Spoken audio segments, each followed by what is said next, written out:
Hey everybody, this is Russ from Retro Game Core. I've got a fun project today. We're going to take this $30 TV box from Walmart and put some retro games on it. This thing is called the 4K Plus streaming device. It's made by Walmart's own in-house brand, and yeah, it's only $30. There are $20 and $50 versions of this same box, but this one surprisingly has the best chipset. The processor in this is the Amlogic S905X5M, which is actually a fairly decent processor. We've seen it in other TV boxes over the years, and beyond just the fact that it can play things like 4K streaming for all your favorite video apps, it does a great job with emulation, all the way up through systems like Nintendo 64, Dreamcast, and PSP.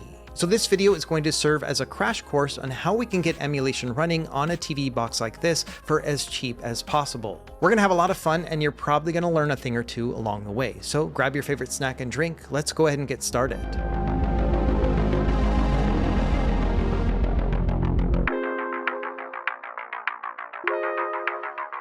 Alright, let's start by taking a look inside of the box and see what we get for our 30 bucks. And I was surprised to see how much stuff comes in the box itself. We obviously get the device, and this thing is relatively small, a lot smaller than an Apple TV, but it only has two ports to it. You have your USB-C port for power, then HDMI, and then finally a button on this side. And this is probably to reset the console or potentially to pair with the remote in case you lose connection. Now we're going to talk more about storage later, but this USB port does give us some options if we want to plug this into a USB splitter or a USB hub and then plug in, say, external storage for a flash drive or an SD card. And that way we could expand the 16 gigabytes that are already on board the device itself. We're going to stick with 16 gigabytes for now, just because we're going to be focusing on retro gaming, but I will show you how to expand that later in this video.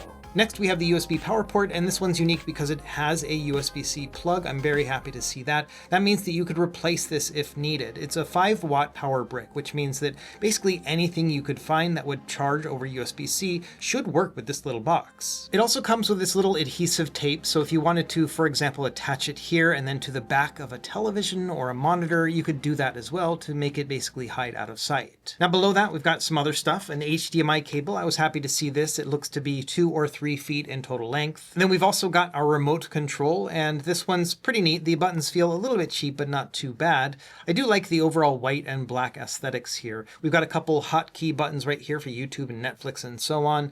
And overall, yeah, it's just a remote. And then finally, we've got a couple AAA batteries for the remote itself, and that's it. Now let's talk about controllers. This is going to be an important aspect of playing retro games on your console, and there's a few things I thought about when kind of setting this up in the first place. Number one is that this is a relatively cheap box, $30 for the 4K Plus, and so I wanted to keep it as budget as possible. That's why we're going to use the internal storage on this initially and then potentially expand it later. But then also I wanted to use the cheapest and best controllers that I could find. Now, if you already have a controller, for example, an Xbox or a PlayStation controller, those have Bluetooth. You can then connect that to this and then you don't have to buy anything. But if you're looking to buy a new controller, these are the two I would recommend. The first is going to be the SN30 Pro from 8BitDo. Now, this one has a variety of different colors and options. This one was made in partnership with Genki. It's a little bit more expensive. I think it's $50, but in general, it's going to be about $45 for the SN30 Pro like this. I like this one because it feels like a Super Nintendo controller, and it also has these PlayStation-style analog sticks here down on the bottom, and it also has triggers and shoulders. So you're going to be able to play a wide variety of games on this, even though it looks like it's made for 16-bit gaming. The D-pad on this one is also super great because it is rubber membrane. It kind of looks and feels like a Super Nintendo D-pad as well. So it's going to give you that classic feel. Same thing with these face buttons, which are rubber membrane and a little bit clicky as well. So overall, this is going to be a very retro gaming experience for around 45 bucks. Another controller I would recommend checking out is from a company called GameSir. And the reason why I like this one is because it is ultra budget. This thing is a $25 controller, which is kind of crazy, but it has a lot of neat features to it. Number one, it comes with its own carrying case, but it also has a USB plug to it as well.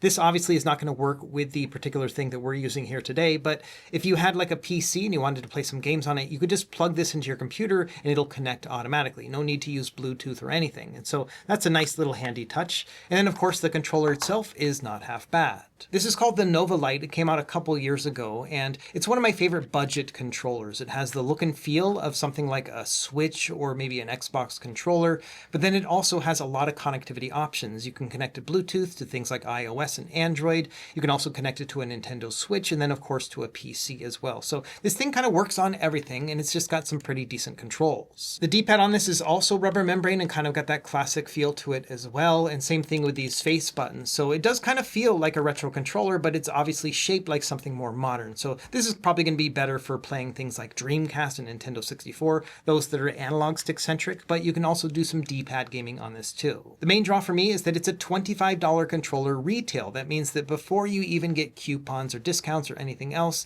which often happen with this controller, it's going to be $25 max. It comes in a variety of colors, but there's also a new version, the Nova Lite 2. I haven't tried this one out yet myself, but I've heard it's a big improvement over the other one in terms of just the feel of the buttons and whatnot. And this one retails for $30, so it's only $5 more if you want to have a more upgraded experience. Either way, I'm going to focus on these two, and if you're looking for something else, I would recommend looking at 8BitDo or GameSir. I think in general, these provide some of the best controllers for your money.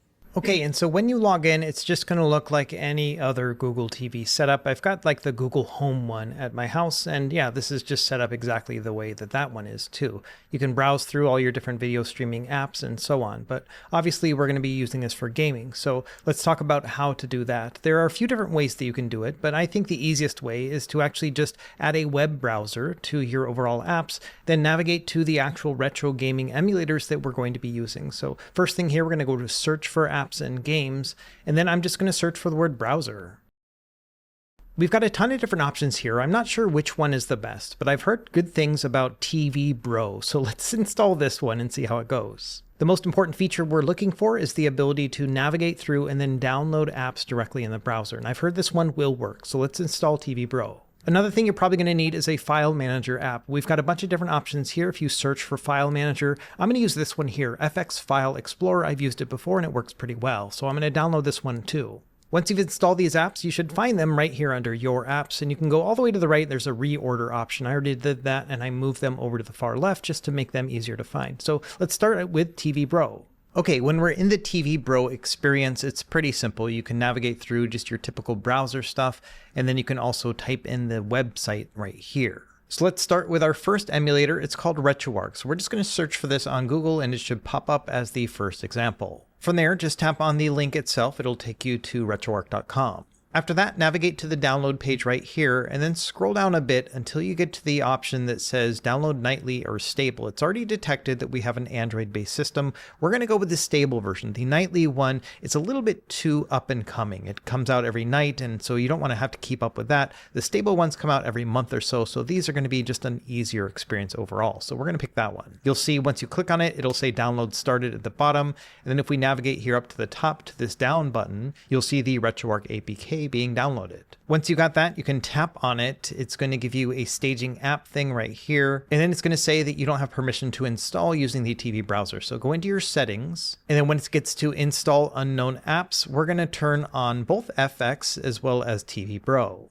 After you turn on the TV Bro one, it's going to ask you, do you really want to install RetroArch? We're going to go, yeah, man, I want to do it. On my device, I got this notification that an unsafe app was blocked. So we're going to go into more details and then go to install anyway. After that, the app will be installed. We can hit done, and that's it for this one. Now I'm going to press back to get back to the main TV Bro menu. We're going to search again for a new platform. This time, we're going to search for PPSSPP in order to play PSP games. RetroArch has the ability to play PSP games, but it's not quite as efficient as the standalone emulator, so we're going to grab that one instead. Now, technically, you can actually just get this from the Google Play Store, and it's going to work fine. You can search for that within the apps, but I always like to go to the website to make sure I get the latest and greatest. From here, I'm going to navigate to download, and on the left you can see that they do have the Google Play links for PSP and Gold, but we're going to get the APK for Android right here directly. Same thing, the download will start. We can navigate over here to the bottom, and then there's the APK. Same thing where we can tap on it and then hit install, and that's it. Once you have that app installed, let's hit done and then back again to get back to the browser menu. One more thing I recommend doing before we start adding files to the device is go into the FX Explorer app. And the first time that you start it up, it's going to ask you to go through just this readout here and then accept the license. It's also going to try to walk you through a tutorial, but I will just kind of walk you through the setup myself. Of note, at that very last page, it's going to ask you to start a 7-day trial of FX Plus, which I think is a paid thing. So we're going to uncheck that. I don't want to pay any money for this entire setup. So after that, we're good. Now you'll see at the bottom, it says that FX has not been granted access to read and write files. That's the thing that we need to do right now. So we're going to go down to enable access and then hit OK. And that's going to take you to this app menu, go down to special app access, and then go to all files access here, and then find the FX one and then allow it. And that's all you really have to do. Now you're going to be able to navigate through the file system really easily. From there, you can just hit back a bunch of times and it'll exit out of the app and take you back to the main menu. Now that we've got our apps installed, let's now focus on getting our games onto the TV box. Now this is one of the trickier parts of this whole video because game files, or ROMs as they're more commonly called, these are copyrighted files. So I'm not going to show you in any way how to get these files. You're on your own to acquire them either via Google or by dumping the original cartridge into a game file and then loading them up. The other tricky part is getting the games themselves onto the TV box. There are multiple ways that we can do that. I'm going to try to focus on a method that doesn't require you to buy any additional hardware, like a thumb drive or a USB splitter. We're going to do it all with the internal storage of this TV box, which is 16 gigabytes. Now, this limited storage space means that you can't put every game on here, but thankfully, a lot of these old retro games have very small file sizes, so you might be surprised that you can still put hundreds of games on this box. Now, if you're looking to expand your storage beyond the 16 gigabytes that's already installed on the device, then you're going to have to go and use an additional accessory. You've got a couple different options. Let's talk about USB hubs first. So essentially, the way that these work is that they allow you to plug in additional USB accessories, but the most important thing when it comes to these is make sure that it has the PD input. You can see right here it says PD in. That means that you can take a charger, plug that into this, and then this will supply power to your TV box right here. From there, you've got your USB ports down below. You can plug in a flash drive or maybe use an SD card adapter, and that should work. But as a word of warning, I have about 3 or 4 different USB hubs here at the studio, and I tested each and every one of them. And even though the hubs themselves worked, they did not pick up on an external flash drive. So your mileage is going to vary, and I've heard some various things on Reddit about this particular TV box, and many people have not gotten it to work, unlike other TV boxes. So this is going to carry an element of risk. I would say if you've already got a USB hub, then try that, but I'm not really sure it's going to be worth spending an additional $12 to get this kind of hookup, and then it would be a shame if it didn't work. So unfortunately, I don't have any recommendations in this particular regard. However, one thing I have heard that does work with this particular box is this USB splitter. So essentially you would plug this into the TV box, then you would use your adapter right here to plug this in from the wall, and then you would plug in your flash drive here. I don't have this particular model, but I've seen a couple different testimonies on Reddit where this has worked with this particular model. So I would say this is probably going to be a safer bet. Now, as far as a flash drive, I would recommend something that's low powered. USB 2.0 will usually demand less power, and that's more likely to work with a TV box like this, which is only requiring 5 watts of total power to work. So if you are going to go this route, I would recommend getting one of these cruiser blades, maybe the $12 one that's 64 gigabytes. That's going to give you more space. And this has worked for me personally with other TV boxes like a Fire Stick. Personally, I like the beauty of having a $30 box and putting all of your gaming on this and not having to buy additional accessories, which may or may not work. And so that's what we're going to focus on in this video. I like the challenge of basically putting retro games on this machine alone. So that's what we're going to do. Now, I think the easiest way to get games onto your TV box is to organize them on a computer if you have access to that. And then we're going to create this into one big zip file. Then we're going to upload that to the cloud using a service like Dropbox or Google Drive, and then access that from the web browser on the TV box to download the whole thing. Then we're going to extract it onto this device, and then that's it. We'll be able to access all of them there. So essentially, we're just going to create them on a computer, upload them into the cloud, download them onto the TV box, and that's where we're going to store them locally. There are other ways we can do this, like just putting this on a flash drive and then accessing that drive using a USB splitter. We'll explore that later, but for now, I'm trying to keep this as cheap as possible using only free services and no additional hardware. So here you can see I've got a folder called ROMs, and within that a bunch of subfolders, and these are going to be corresponding to each of the major systems that I want to play on this particular device. So if we go into the Super Nintendo folder, you'll see there's about 15 games altogether, just some of my very favorite Super Nintendo games. One thing worth noting is that the file extension is going to vary depending on the system you're playing. SFC is a very common one for Super Nintendo games, same thing with SMC. And then often you will find games in zip format too. I often like to unzip those and just have the raw files like this, it makes it a little bit easier for RetroArch, which is the app we're going to use, to identify them, and it also makes them load a little bit quicker too.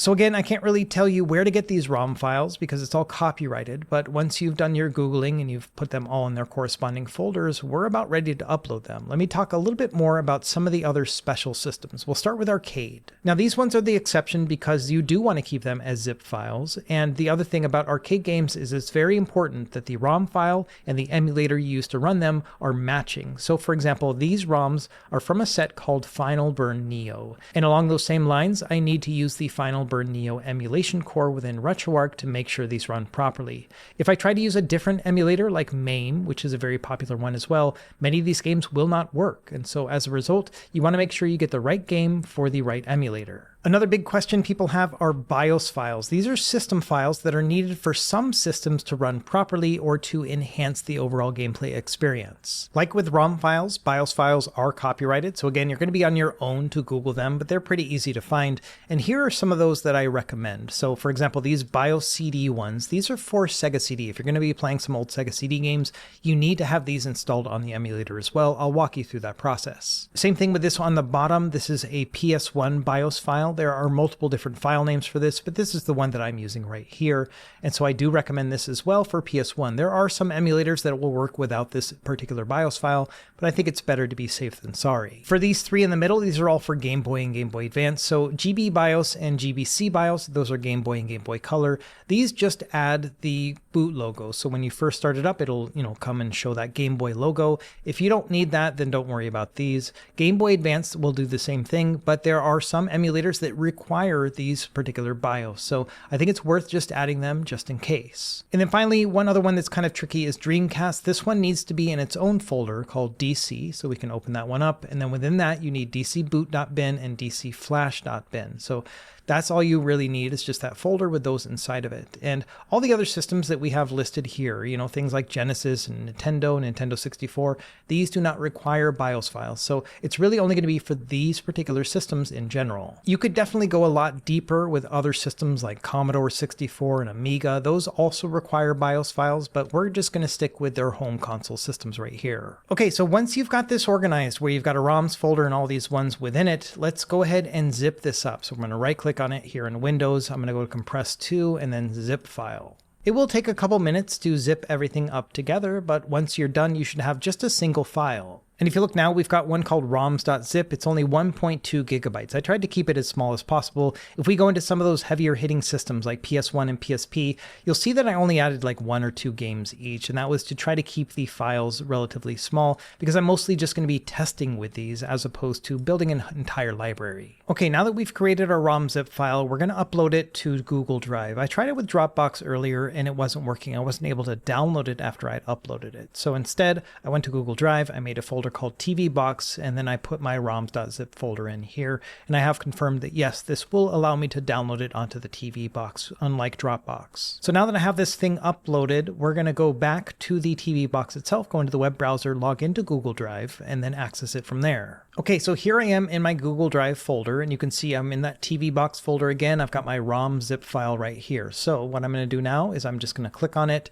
It's going to give me a warning and say that it's too big to preview, and then that's fine. We're just going to download it. After that, it'll give you this warning about saying that it can't scan the file for viruses. That's fine. We're just going to click download anyway. That's going to start the download process, and because it's 1.2 gigabytes, it might take a few minutes, but if we go into the downloads folder, you can see that it's right here. You can also see that I tried many different ways to get Dropbox to work. I tried renaming the file and even seeing if something like with a weird name like Zoop would actually download, and it didn't seem to work at all. So I tested it with Google Drive and it is working, so let's just go ahead and finish through this download. So once we've got it fully downloaded, let's back out here and close out of this app. We're going to go into the File Explorer now, so that way we can use that in particular to open up this zip file. So let's open up FX, and now let's go into that folder called download, and we should see the zip file right there. And so there it is. Now if we tap on it, it should give us the option to see the folder itself. Let's press on that, And now we're going to have an option to extract it. And so let's see if we can find that. And so there it is right there, extract. So let's tap on that, and then it's going to ask us where to put it. And so let's just do it into the main storage section. And so once we have it here, let's just go down to extract here. And now it should transfer this ROMs folder over into the actual system folder. So now when we go into the system folder, we should see this ROMs folder with everything inside. Okay, and once that's done, let's back out here, and now let's go into the main storage section. And sure enough, yes, there is their ROMs folder, and within that we've got all of our subfolders and all of our files.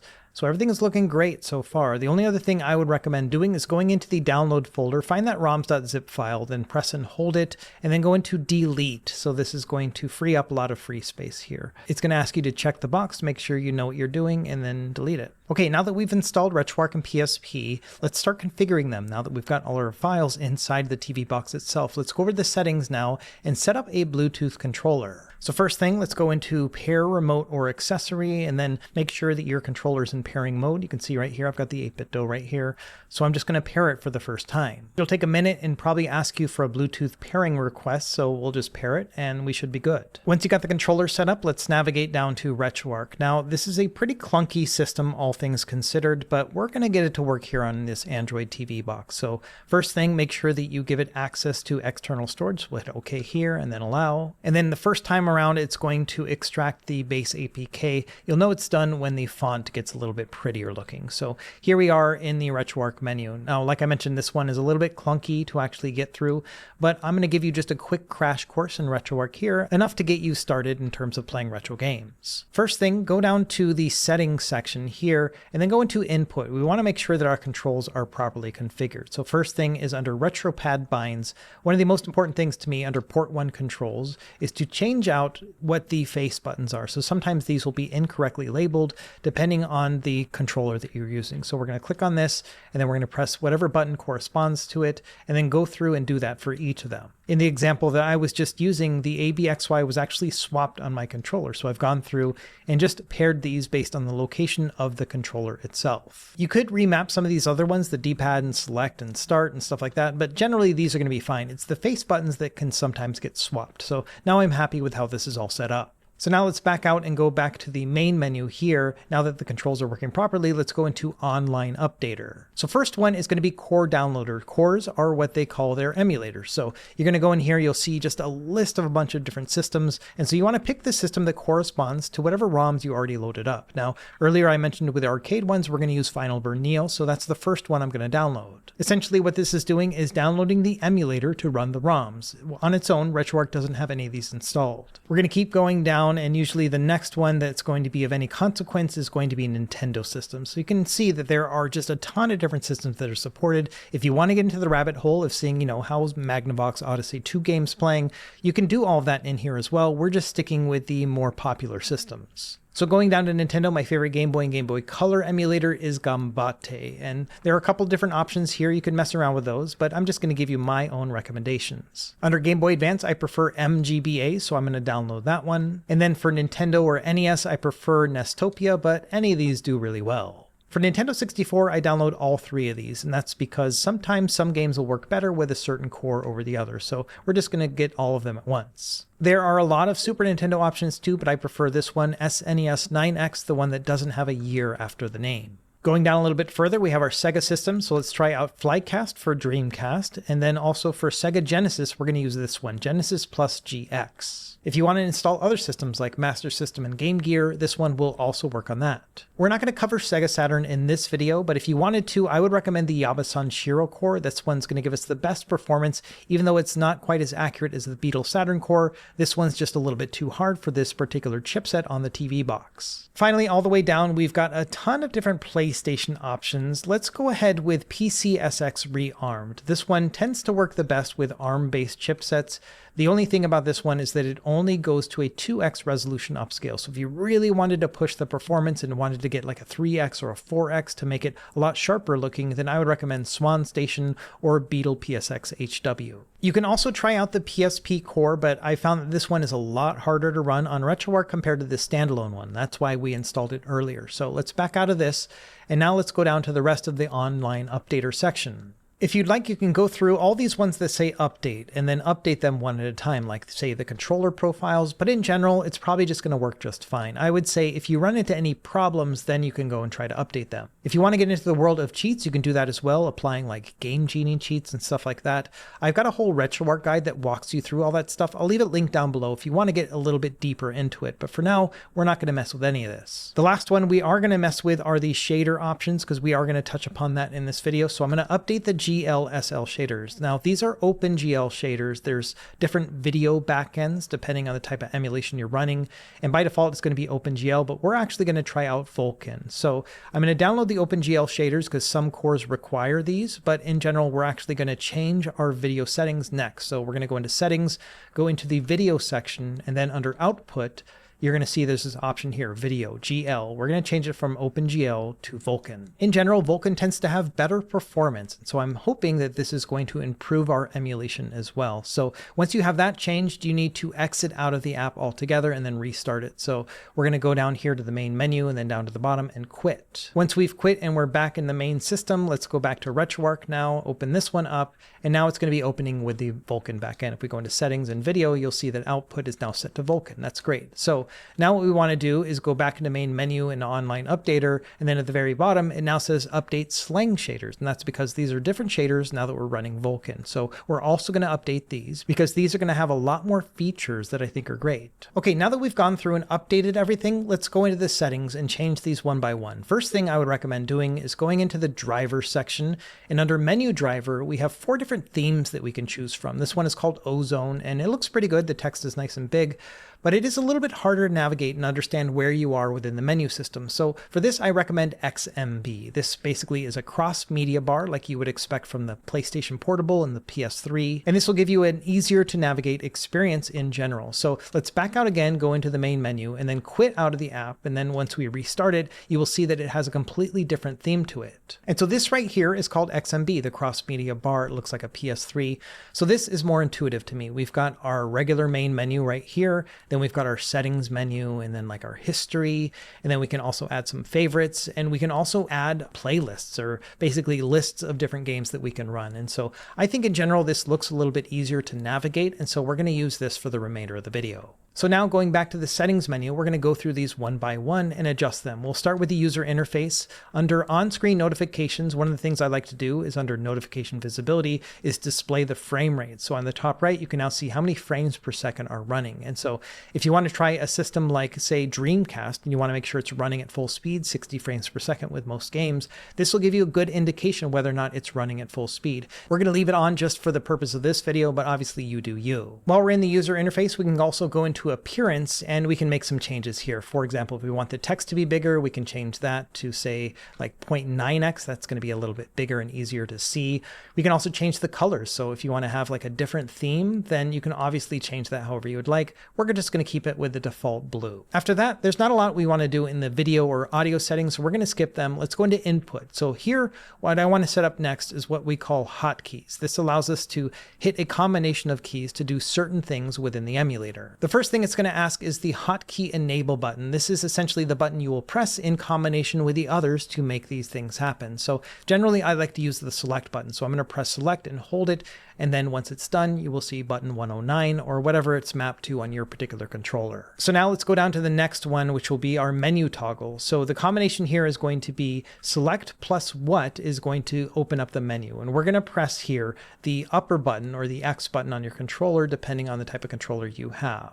I've got a whole diagram of how I like to set this up in RetroArch, which I will show here on the screen. And so this is generally what I would recommend to set up. I would say just go ahead and pause this and then go through all the different menu systems and then apply them to these buttons. So next up, we want to choose what we're going to press in order to close out of the game. Now, usually you have 2 different options. You can either quit RetroArch by pressing a combination or close the content, which means the game will close, but RetroArch will still stay running. In this case, we're going to do close content because I don't want to quit out RetroArch every single time I play a game. I just want to close out of that and then go to the next game. So for close content, I'm going to use the start button. So that means that select plus start start is going to close out of my game and then take me back to the RetroArch menu. Another important one is the fast forward button. So this is going to be a toggle. I like to use R2. So this will be select plus R2, which will toggle on and off fast forward. This is really good when it comes to role-playing games like Pokemon, where you don't want to sit there all day in a slow battle. Next, we're going to talk about saving and loading a state. So this is going to basically save a snapshot of whatever game you're playing, and then you can save it right then and there and then load it so you can get right back into your game. So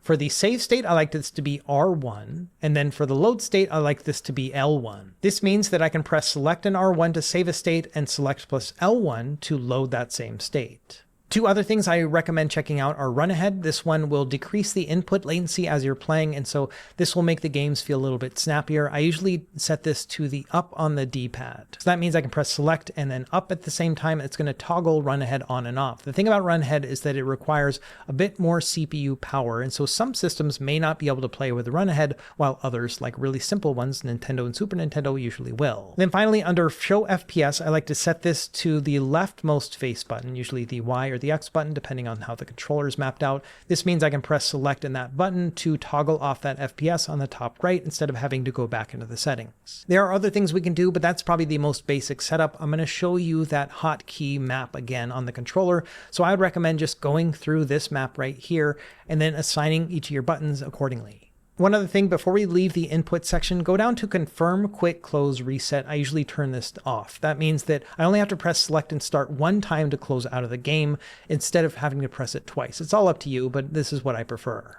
Next, let's go down to latency. This is where we can turn on our run ahead. So we are going to turn this on just in single instance mode. This is the one that's most lightweight on the CPU. That means by default, it is going to run with run ahead. And then obviously we can toggle it off if the game is slowing down.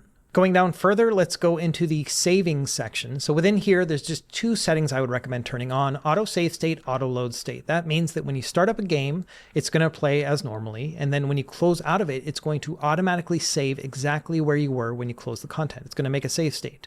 From there, the next time you start up that game, it's going to auto load the most recent save state, which means that you'll go right back into your game. It's a really easy way to get in and out very quickly. Now, you can always save your games like you could back in the day anyway, going to the menu and save it if the game supported it, but this is just another layer to allow you to save it in a more convenient way.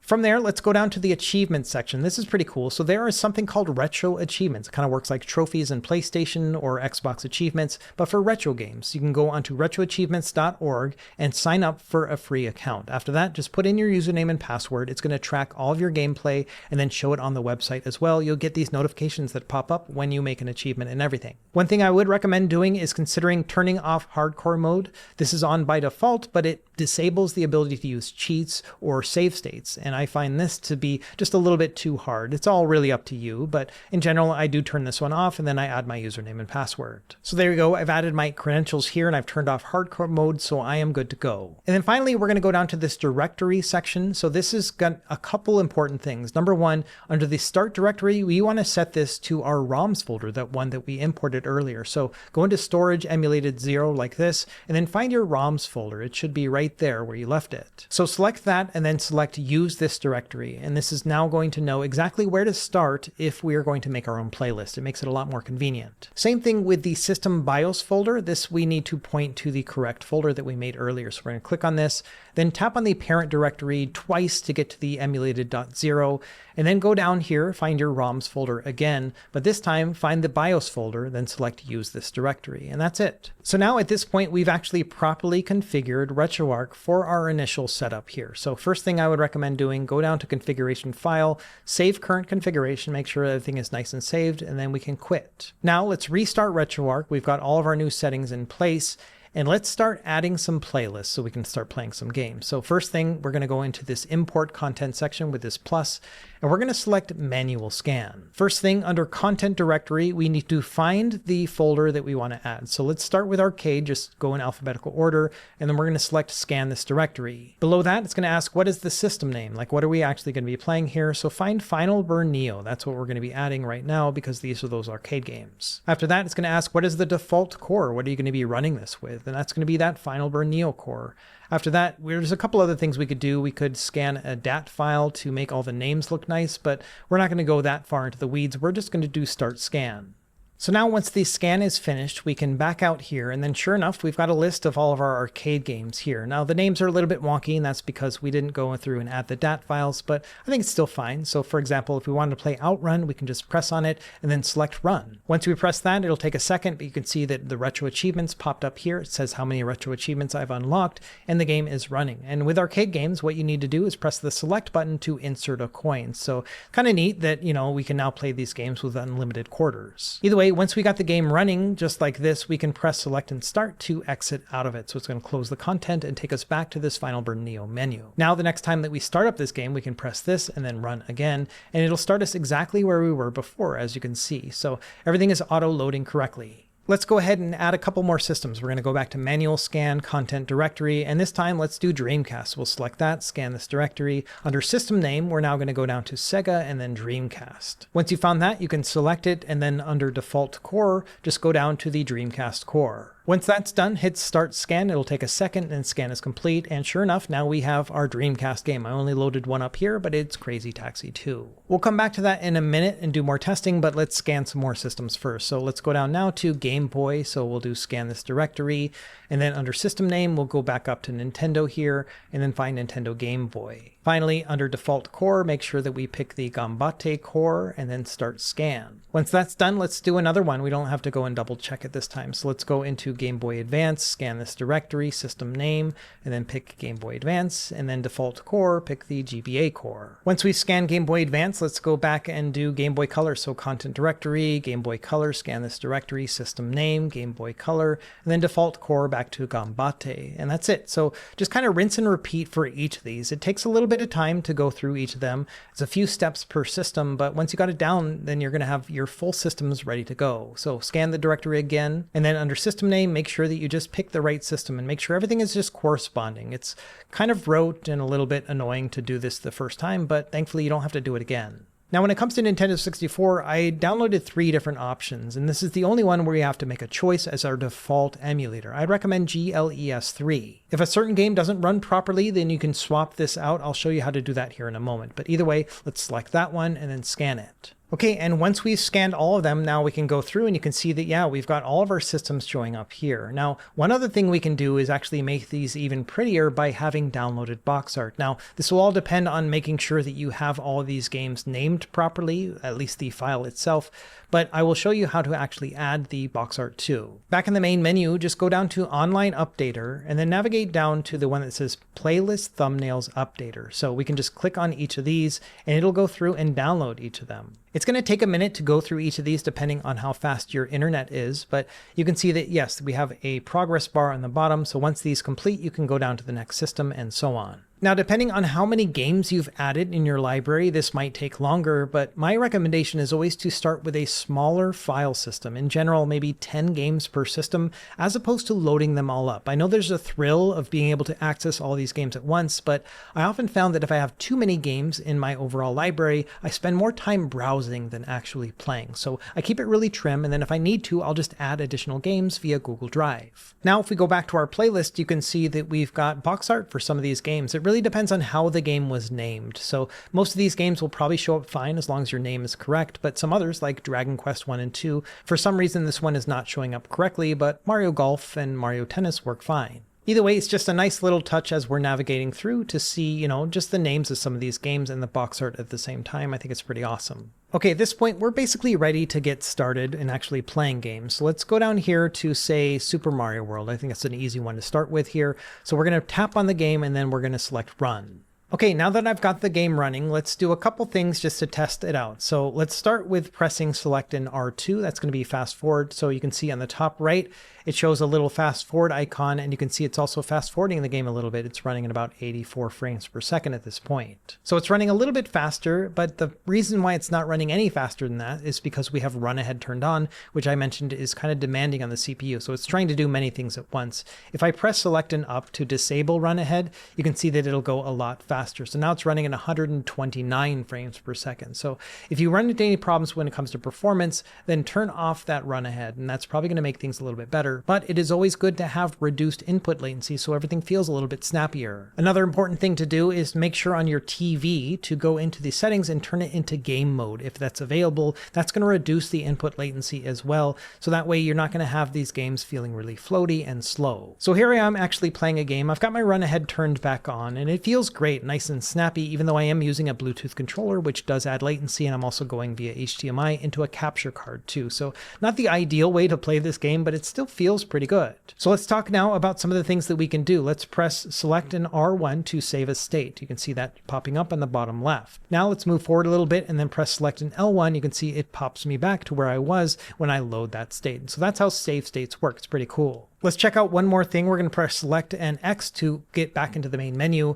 Let's try out some shaders and change how this looks overall. It's really pixelated right now, which I think looks pretty cool, but you can add some shaders here to give it a more CRT-like effect. So let's go into here, turn on video shaders, then we're going to go into load preset, and then under the slang folder here, we've got a bunch of different options. Now, I'm going to go into the CRT folder to give it an old school look. You've got a ton of options here, and many of these are very demanding. Given the fact that we have run ahead turned on, I'm going to use a lightweight shader. I'm going to go all the way to the bottom by pressing up, and I'm going to go to Z-Fast CRT. It's a very easy one to choose here. It's going to give a light CRT effect while not being very CPU intensive. So let's apply this Z-Fast CRT shader, and then once that applies, you can just press the back button once. That'll take you back to the quick menu, and then go into the very top where it says resume, and we can get back into our game. So here we are running with that Z-Fast CRT shader. I think it looks pretty good. It's got a light CRT effect to it, kind of looks a little bit more old school, and it's still running at full speed, even though this is a bit more demanding, and we have run ahead turned on. Now, if you are getting any sort of slowdown, then this is where I would recommend disabling the run ahead like that,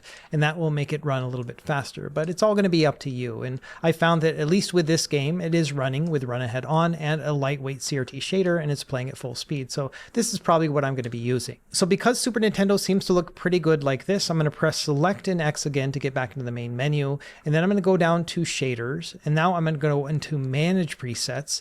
And what I want to do here is save it as a core preset. That means that I'm saving this for the Super Nintendo core in particular. This emulator, every time it's going to open up a game, it's going to run this Z-Fast CRT shader. And that's it. That's all you have to do. Now it's going to be properly saved, and we can now go back to the game and play it if we would like. Let's press select and start to exit out.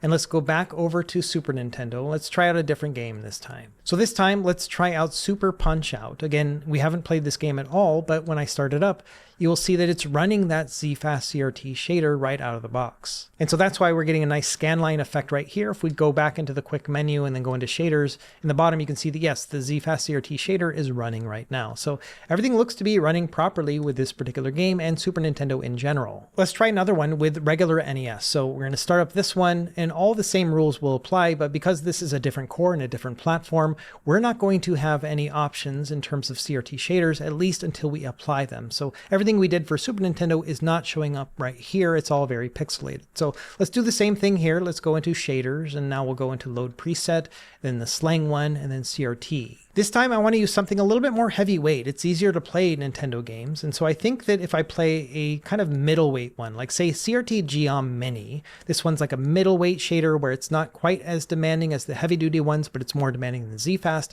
This one will probably work okay. So we're going to select this one, and then we'll see if it's running at full speed. Same thing, we'll press back and then go back up here to the resume function. And there we go. Now we're playing this game, and yeah, it's still running at 60 frames per second, as we can see on the top right. So everything looks to be pretty good here. If you ever want to get an idea of how much overhead you have, then you can press the fast forward hotkeys by select and R2, and you can see how fast the FPS goes. So it's going all the way up to about 115 frames per second.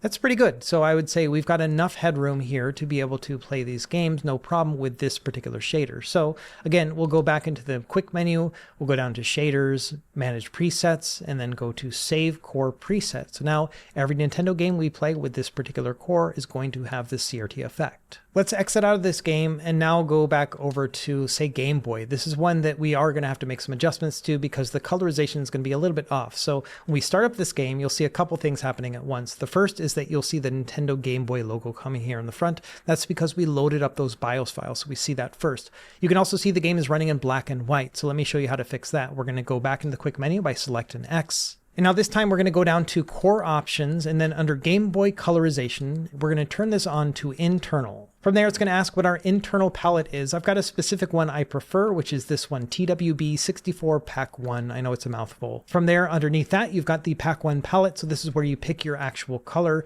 I like number 28. I don't know why this one has always sit well with me. It's called game.com version. So we're going to select that. Once we have all of that set up, we can go back to the game itself and hit resume. And sure enough, look at that. We've got this nice kind of light green colorization to it. It's not super authentic, but I think it looks pretty good for playing Game Boy games. So next thing, you may want to add a shader to it. And if you remember, the Game Boy didn't play on a television, so we wouldn't want to use a CRT shader with this. Instead, we would want to have something that mimics the original display. So let's go into the shader section by pressing select and X again, go into shaders, this time under load preset and then slang. We're now going to go into the handheld section. Within here, there's an option that says LCD 3X, and this is my favorite one. This basically is a LCD grid shader that goes on top. So let's click on this one, and then we'll go back to the game and see how it looks. And look at that. Now it kind of looks like you're playing on an old school LCD. If you're happy with how this looks, let's go down to shaders, manage presets, and then save core preset. The cool thing about this is because Game Boy and Game Boy Color use the same core, saving a core preset means that it's actually going to work for Game Boy Color as well. So now that we got that set up, let's go ahead and close this content, and then let's go into the Game Boy Color section and try out a game. Let's do Mario Golf. So we're going to start this one up and run it. And sure enough, we've got an LCD grid shader on top, and I think it looks great. So that's all good now too. We can also do the same thing with Game Boy Advance because this also used an LCD screen. So we can start up this game and then go into the shaders. And this time we'll go into load preset, slang, handheld, and then LCD 3X. So once we're there, we can load it up, and you can already see in the background, they've applied the shader, and we know how this looks. So I'm going to go into manage presets and then save core preset. Now, if we go back into the game, sure enough, yeah, we've got that shader. I think it looks great. Now, one thing I'm noticing right now while just in the menu is that this game is not running at full speed. It's only running at 45 frames per second. That probably has to do with run ahead. If I go ahead and disable that, you can see that it's probably going to bump up to 60 frames per second. And sure enough, give it a minute, it's going to crawl up to 60 frames. So it's going to be running at full speed, but this is one of those systems that can't use run ahead because the MGBA core is a little bit more demanding. So let's save this so that way every time we start up a Game Boy Advance game, it doesn't have run ahead turned on. So we're going to press select and X to go back into the quick menu. And now to double check, let's go into latency and make sure that we have run ahead turned off. And you can see that yes, it is turned off. So now what we want to do is what they call an override in RetroArch. This basically says that, okay, by default, all these games are going to run with run ahead turned on, but we want to set up an override where with Game Boy Advance, it is not going to be running with run ahead. So we're going to go in here and then we're going to save it as a core override. That means that anytime we start up this particular core, which is made for Game Boy Advance, it's going to turn off that run ahead. So let's back out here, go back into the game, and just to verify, this is still running at 60 frames per second. Let's press select and start now. Let's start up a different game. Let's go into, let's say Mega Man Zero. So we're going to start up this game. And this time you can see that on the top right, it is running at 60 frames per second. Let's go into the quick menu and verify. We'll go into latency and make sure that run ahead is still turned off. So everything is working correctly. And the cool thing is we can press select and R2 to turn on fast forward and see how fast this can go now. About 200 frames per second. So everything is working really well now. It was the run ahead that bogged everything down. Now let's try a system that's more demanding, Nintendo 64. We'll start with Super Mario 64, not the hardest game to play in this platform, but it'll give us a good indication of how things are going performance-wise. So I'm going to start this one up, and if you remember, we already had the core association with this one being GLES3. That's the main core by default, but this is where you would go if you need to change out the core, like it's not running properly, then just change this per game. So you can say, okay, play with parallel instead. This one's a bit more demanding, but often will look a little bit better. So it really depends on the game in particular. I know that GLES3 is going to work pretty good with this particular game, so let's just run it. Okay, so here I am running Mario 64, and you can see it's running at 60 frames per second. The thing about this core in particular is that it doesn't work with run ahead, so it's not going to have any of that bog down. In fact, if we try to turn it on or off, it's going to give us an error and say it's unavailable. And so this is just one of those. It's going to run on its own. Now, if we press select and R2 for fast forward, we can see how fast this can actually go. And it's only running at about 87, 90 frames per second. So not running super fast, but it's got a little bit of headroom here Given that this is a relatively lightweight game, I'm not going to apply any shaders to Nintendo 64. I'm a little bit worried that's going to bog things down too. So when it comes down to it, I would say probably don't add any tricks to Nintendo 64 games just because you don't want to bog them down too much, but games like Mario 64 seem to be playing just fine. Now, one of the harder games to play on Nintendo 64 is Cruisin' USA. So this is like in the top tier of games, and you can see this one is not playing at 60 frames per second. It is bogging down a little bit. You can see it's running around 48 frames per second. It's not actually running at 48 frames per second. None of these Nintendo 64 games actually played at 60 frames per second, but it gives you an indication of whether or not the emulator itself is running at full speed, and unfortunately this one is not. So there's definitely an upper limit when it comes to playing Nintendo 64 games, and so heavy-duty games like Cruisin' USA, GoldenEye, Conker's Bad Fur Day, these ones are probably not going to play very well on this particular chipset, which isn't very surprising, but I would say probably like the top 90% of games are probably going to play pretty well here. So I would not say that you can play every Nintendo 64 game on this particular TV box, but you might be surprised that some of your favorites will work. To give you an idea, here is F-Zero X, probably a middleweight game for Nintendo 64 where it's not the super easiest and not the hardest to run, but it's running at 60 frames per second, no problem. So I think that in general, yes, you can probably play a lot of Nintendo 64 games on this particular chipset. So you're probably going to be good to go here. Let's try PS1 next. Bloody Roar 2 is one of the hardest games to run on this platform, so if this one runs at full speed, we should be good to go. And if you look here, I'm playing it in fast forward and it's running at like 130 frames per second. So we got a lot of headroom here. There's a couple things we can do with that. We can try a CRT shader and that's going to bog it down a little bit. We can turn on run ahead to increase that as well. But I think what I'm going to do here is I'm going to go in and I'm going to go into the core options and try to upscale it a little bit. So we're going to go down into the GPU plugin. And then you can see there is an enhanced resolution speed hack and enhanced resolution. We're going to turn both of those on. This should allow us to play it at a 480p instead of the standard 240p. So now with that turned on, we're going to go back and start up the game and we're going to see if it's running at 60 frames per second or better. And sure enough, yeah, it's still running at like 134 frames per second. So this is running really well. I'm surprised at how well it's doing. And so yes, if this game can play in fast forward at like 140 frames per second with a 2x resolution, that's a really good sign. Just to double check, here is another game. This is Crash Team Racing and it's running at 133 frames per second. This is a really weird experience, but you can at least see that we've got a lot of headroom. So in general, I think that's fine. I'm going to turn off fast forward and actually play this game normally. So yeah, this looks to be working really well. And because we have so much headroom, you could probably apply a lightweight shader like the Z-Fast one. That should work fine. Let's try turning on run ahead and see how that works. It seems like this game in particular doesn't seem to work well with the run ahead. If I press select and up, you can see that it actually just gets a black screen, and so I can turn that off and see it again.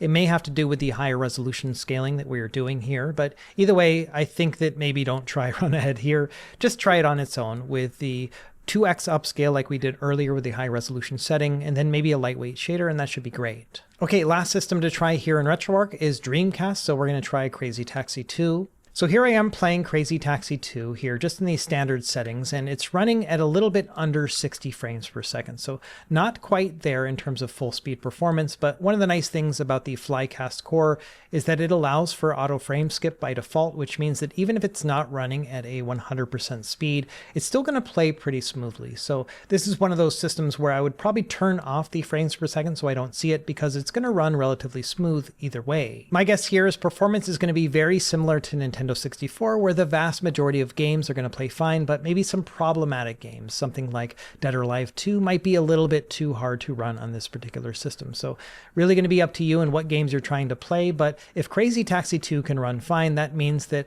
a lot of games are going to be just great. So again, I probably wouldn't go as far as to call this a Dreamcast capable box, but I would say if you're trying to play your favorites like Soul Calibur, it should be okay. Same thing with like Marvel vs. Capcom 2. And so in a nutshell, that's going to be RetroArch. You're going to have all of your games listed here in a playlist. You can load them up. You've got a ton of different options that you can do within this. And like I mentioned before, I've got a RetroArch starter guide, which will walk you through some of the deeper things within this platform in general. And getting in and out of RetroArch is super simple. Just go down and quit it, and it'll take you back to your regular system. And so now you can just go down and find your RetroArch app. And when you start it up, there you go. So you're in it, and then you can just go over to your playlist and start playing these games immediately. You can also go down into your history section and then play all of your most recently played games right here too. Okay, now that we've configured RetroArch, let's set up PSP. This one's going to be a little bit wonky. Most of it has to do with file permissions issues with this particular version of Google TV. They've been really locking down stuff, so we have to do a couple workarounds to actually play our PSP games. Now, first thing, once you open it up, it's going to ask you, where do you want to put your PSP folder? This essentially is going to be where you put like your saves and stuff like that. Generally, what you would do is create or choose a PSP folder, but like I was mentioning before, Google TV is really locked down with this particular system, so if we try to create or choose a PSP folder, it's going to give us an error and say that we don't have an app to actually navigate through their own file system. And so something that you could normally do like on a smartphone or a tablet, you cannot do here within Google TV. So instead, we have to select skip for now, use private app data. It's going to give us a warning about how, your data is going to be lost if you uninstall PSP, but we don't really have an option. So let's go ahead and hit skip. This will bring us to the main menu. Now, this is generally where you would go to hit browse and then you would find your PSP folder, but we don't have an app that can actually do that within Google TV. So it's kind of weird. Initially, I thought you could go into the home menu here and then we could navigate back into the actual Android file system because there's kind of a file browser within the PSP app.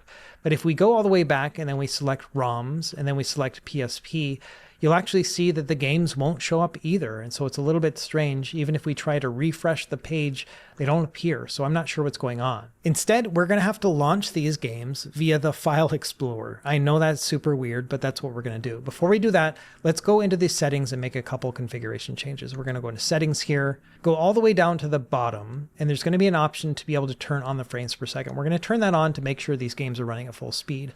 Going back to the very top, you'll see there's an option to change out the rendering resolution. Right now it's at a 2x resolution. We're going to try that out and see how that works and see if we can actually play these at a slight upscale. So beyond just turning on the frames per second and making sure it's at a 2x resolution, I'm not really sure what else we can do. Let's launch the games through a File Explorer. That's what we're going to use as our next trick. So let's exit out of the app, go over to the FX app instead. And now we want to navigate to where those PSP games are. We're going to go into main storage, then find that ROMs folder and then the PSP folder. And I've got two different games here and they're both two different file types, ISO files and CSO files, which are compressed. So these are the two main ones you would use for PSP. And I did this on purpose so we can try each of these at once. We'll start with an ISO file. So we're just going to tap on this thing and it's going to say, how do you want to open this? We're going to open it up with the PSP emulation app. And I'm really happy that it actually shows this as an option. So we can click on this. And sure enough, the game actually starts. Now, Lumines is not the most demanding game in the world by far, but you can see that it is running at full speed here. This is a 30 frames per second game, and sure, yeah, it's running great. And so this is a nice sign that at a 2x resolution upscale, it's working, even though this has 2D graphics, so it's not really upscaling anything. So let's try a different game and see how this works. We're going to press the L2 button, which will bring up the menu, and then we're going to exit to the menu. And it's funny because under recent, it actually shows the game, but we can't actually save that. Next time we start up PSP, it's not going to show it at all. And so just a really wonky setup, all things considered. Now back in the FX app, let's go over to Virtua Tennis World Tour. This one's a little bit more demanding, and so this should give us a better indication of how everything's going to work. Again, we'll start it with PSP. So here I am running this game, and sure enough, it is running at a 2x resolution upscale. And so this is pretty cool. I wasn't expecting to be able to play PSP on this particular TV box, but it looks pretty nice, all things considered. It's not going to be as good as like an Apple TV, which can play these games at like 1080p. But at the same time, I think this is pretty nice. Again, same thing here. We can press the L2 button and then exit out of the game back to the menu. So yes, unfortunately, if you want to actually play PSP, you've got to go through the File Explorer app instead of actually the PSP app.